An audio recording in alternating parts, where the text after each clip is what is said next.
Last class में हमने nuclear fission को पढ़ा था और एग्जाम्पल के तौर पर हमने उसमें यूरेनियम लिया था। साथ ही यूरेनियम के विखंडन से कितनी एनर्जी रिलीज होती है वो भी हमने उसमें ली थी।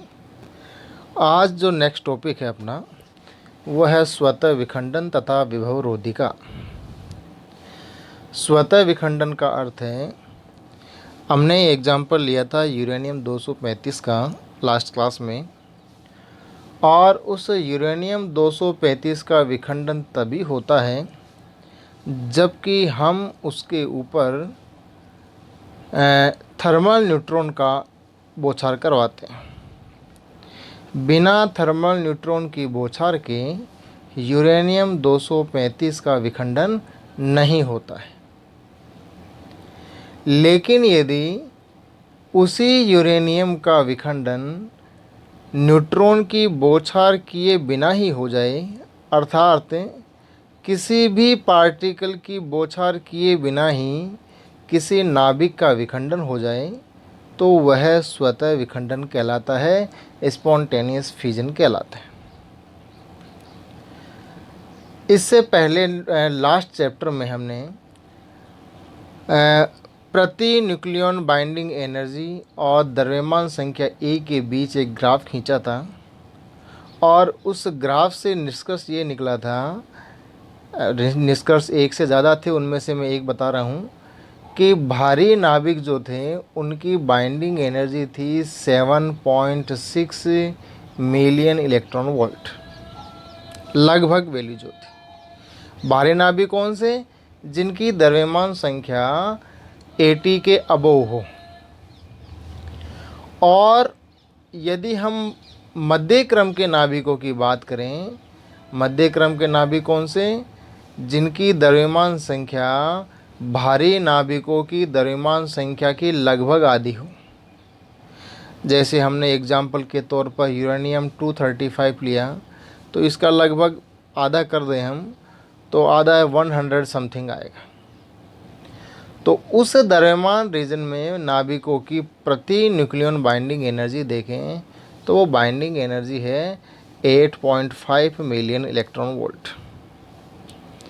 जब भारी नाभिक था तो इसकी बाइंडिंग एनर्जी थी 7.6 मिलियन इलेक्ट्रॉन वोल्ट, और जब इसका विखंडन हो गया तो इसकी एनर्जी रह गई प्रति न्यूक्लियन 8.5 मिलियन इलेक्ट्रॉन वोल्ट। अब अगर ध्यान से देखें इसको, कि जब भारी नाभिक हल्के नाभिकों में विभक्त हुआ तो उसकी बाइंडिंग एनर्जी में वृद्धि होती है, और वो बाइंडिंग एनर्जी में वृद्धि प्रति न्यूक्लियन कितनी होती है वो हम इस 8.5 और 7.6 का डिफरेंस लें तो वो डिफरेंस आता है 0.9 मिलियन इलेक्ट्रॉन वोल्ट कि प्रति न्यूक्लियन इतनी बाइंडिंग एनर्जी की वृद्धि होती है।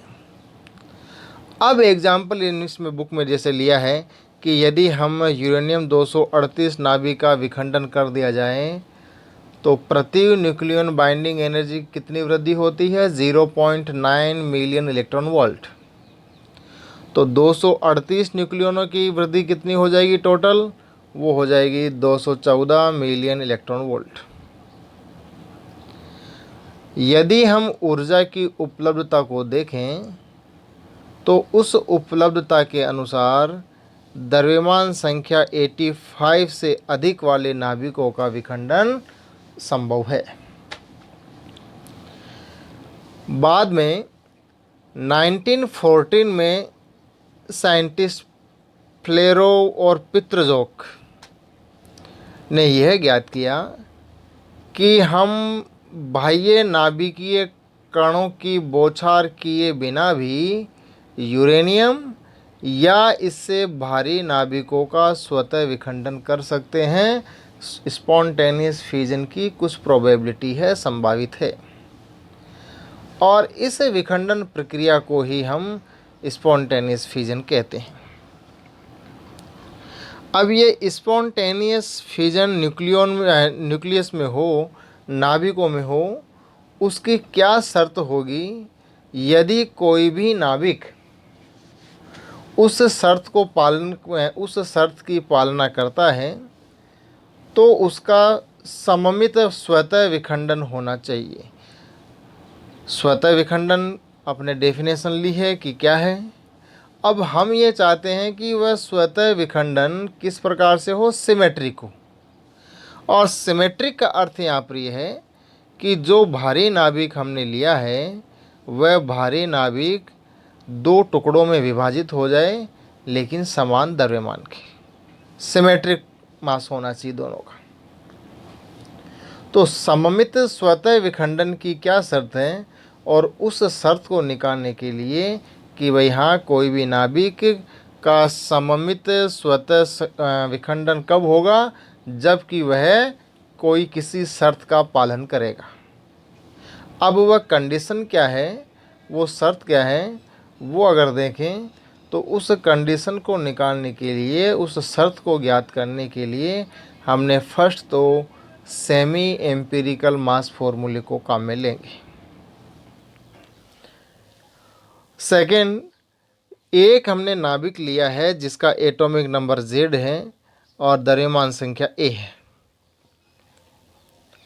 और इसका समान द्रव्यमान संख्या A/2 और परमाणु क्रमांक Z/2 वाले दो नाभिकों में स्वतः विखंडन होता है। अर्थात भारी नाभिक दो हल्के नाभिकों में विभाजित हो रहा है, लेकिन कंडीशन क्या है, सिमेट्रिक रूप से।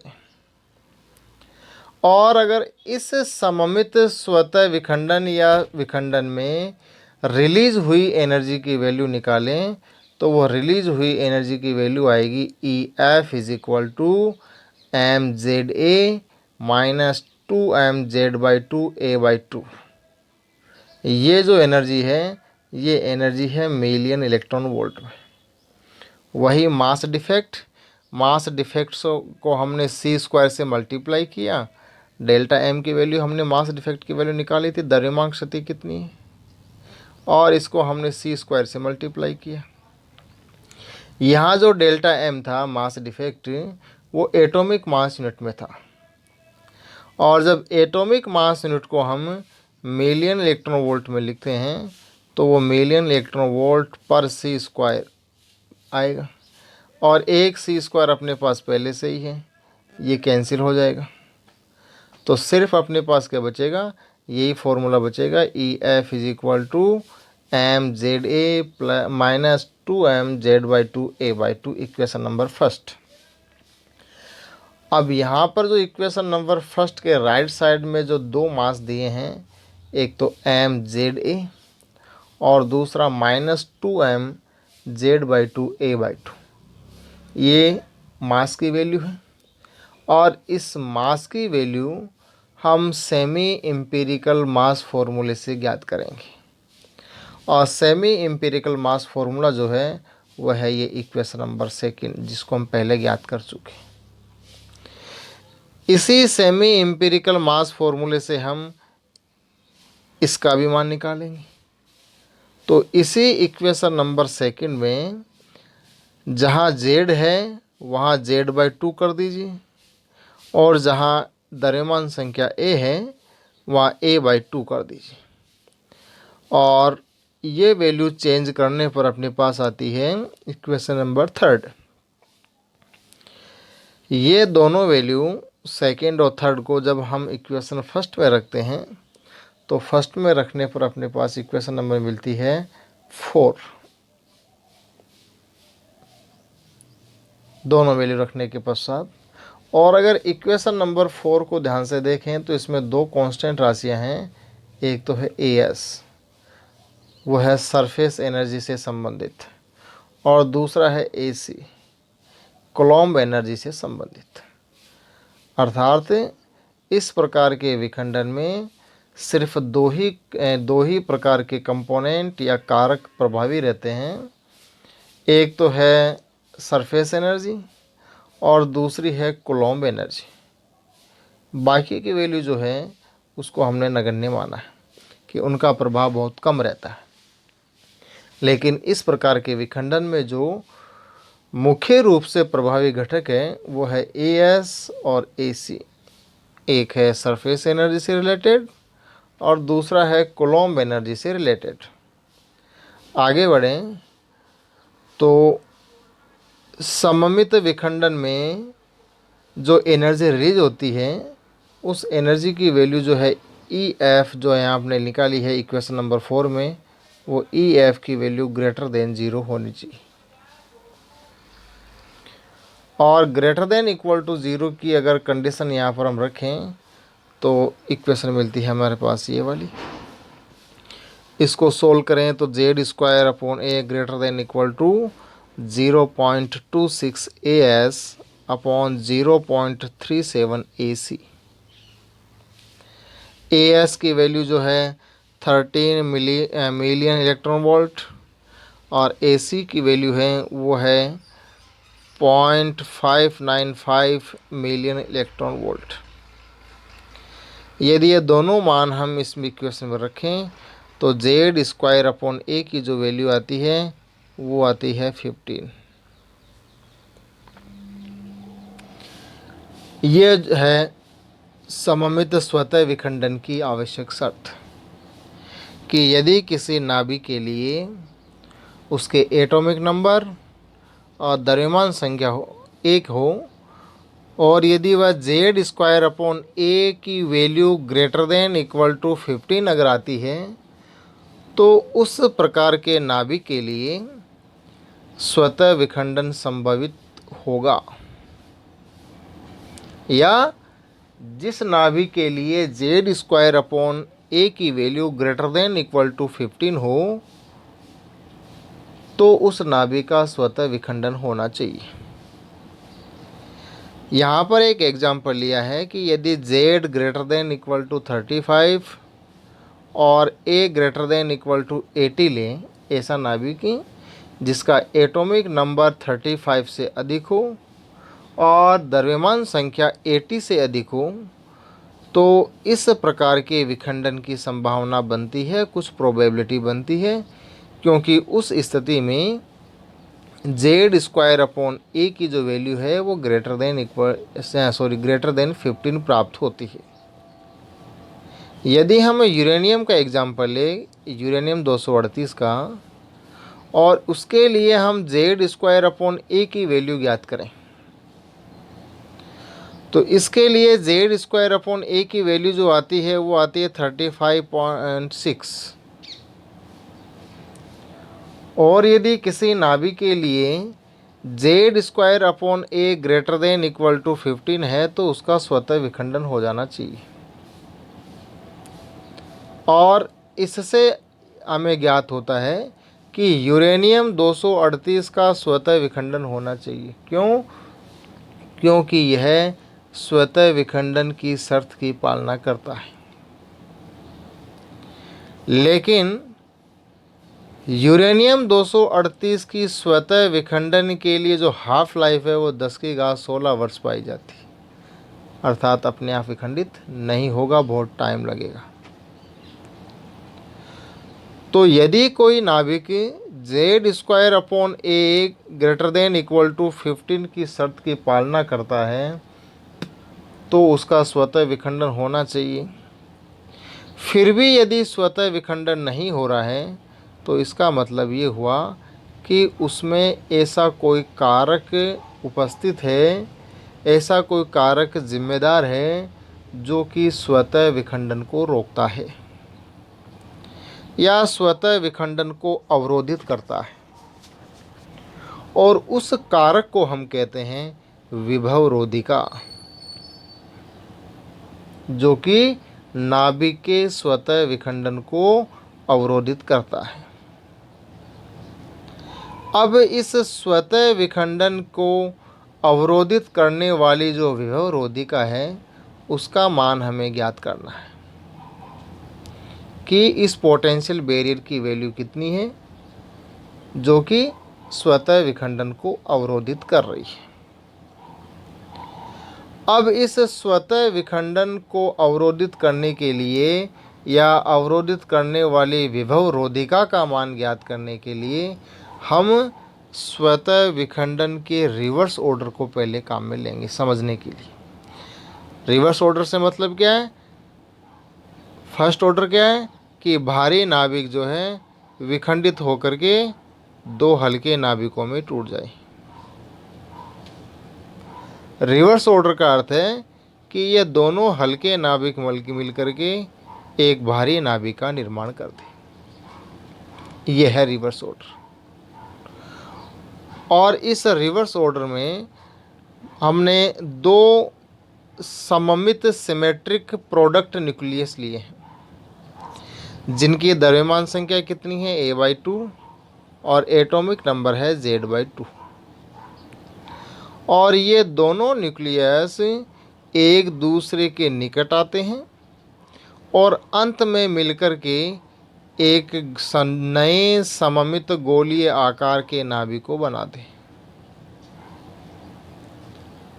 चूंकि दोनों न्यूक्लियस पर सेम चार्ज रहेगा और सेम चार्ज रहने की वजह से इनके बीच में रिपल्सिव फोर्स कार्य करेगा।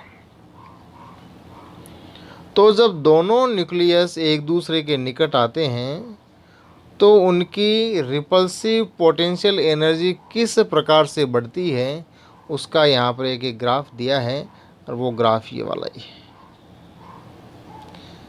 अक्ष पे हॉरिजॉन्टल अक्ष पे हमने दोनों न्यूक्लियस के बीच की डिस्टेंस ली है, और इस वर्टिकल एक्सिस पे हमने उनकी रिपल्सिव पोटेंशियल एनर्जी कितनी है, किस प्रकार से बढ़ती है, उसको लिया है। प्रारंभ में दोनों के बीच की डिस्टेंस को जैसे 4r, 3r, 2r, r इस रूप में लिया है कि पहले डिस्टेंस बहुत ज़्यादा थी दोनों के बीच में, जैसे जैसे एक दूसरे के निकट आते हैं वैसे वैसे डिस्टेंस कम हो जाती। स्मॉल r जो है दोनों के बीच के न्यूक्लियस के सेंटर के बीच की डिस्टेंस है, और कैपिटल R जो है, कैपिटल R वो किसी एक न्यूक्लियस की रेडियस है।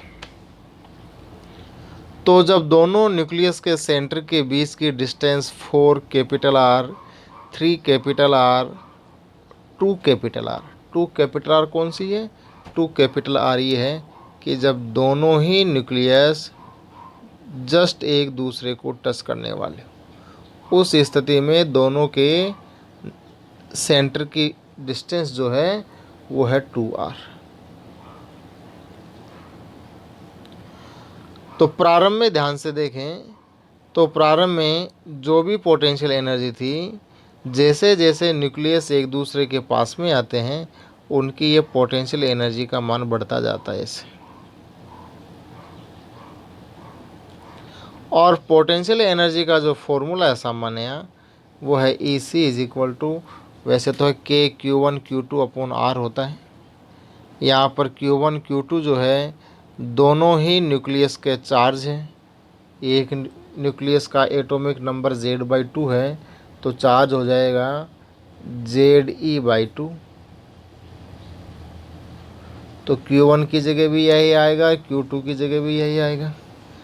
तब पोटेंशियल एनर्जी का फॉर्मूला प्राप्त होता है EC is equal to KE square upon R Z/2 का होल स्क्वायर। और जब यह डिस्टेंस कम होते होते 2r के इक्विवेलेंट हो जाती है यहाँ, अर्थात जब दोनों न्यूक्लियस एक दूसरे को जस्ट टच करने वाले, तो उस स्थिति में इसकी पोटेंशियल एनर्जी होनी चाहिए वास्तव में तो ये वाली जहाँ डॉटेड लाइन का ग्राफ है,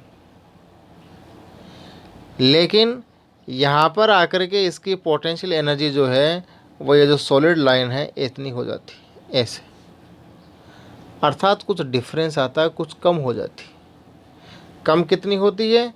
वो होती है, होनी तो इतनी चाहिए थी और हो रही इतनी है, तो ये डिफरेंस जो है। अब इसका कम होने का रीज़न क्या है? वो रीज़न ये है कि जब दोनों न्यूक्लियस एक दूसरे को जैसे ही टच करने वाले हैं, पहली स्थिति तो थी जब बहुत दूर दूर थे ऐसे, उस स्थिति में इस वाले में जब दूर दूर थे तो उस स्थिति में दोनों न्यूक्लियस के बीच में मात्र रिपल्सिव फोर्स कार्य कर रहा था। लेकिन जैसे ही नाभिक एक दूसरे के निकट आते हुए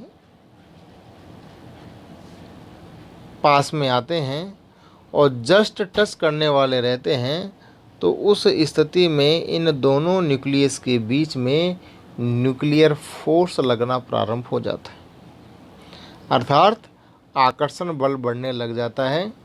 और उस आकर्षण बल के बढ़ने के कारण इस रिपल्सिव फोर्स की वैल्यू कुछ कम हो जाती है, और या रिपल्सिव एनर्जी की वैल्यू कम हो जाती है। अब उस रिपल्सिव एनर्जी की वैल्यू कितनी कम होती है? वो होती है इस कूलम्ब एनर्जी के इक्विवेलेंट। पहले हमने रिलीज एनर्जी की वैल्यू मानी थी EF, लेकिन यह एनर्जी EF न होकर के जैसे ही टच करने वाले हैं उस समय EF माइनस EC रहती है कि इतनी एनर्जी कम हो जाती है।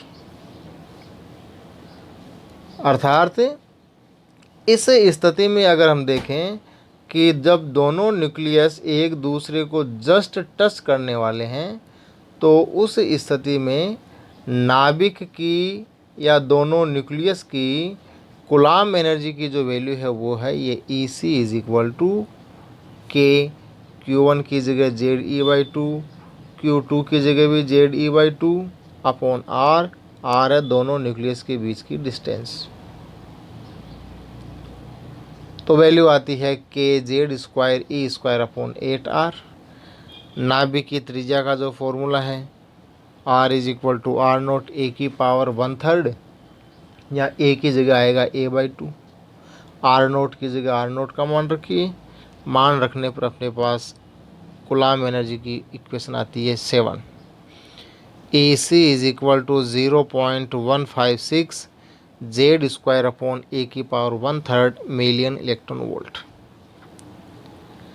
अर्थात EC की वैल्यू हमें मिल गई। अब जैसे ही दोनों एक दूसरे को जस्ट टच कर रहे हैं, तो उस स्थिति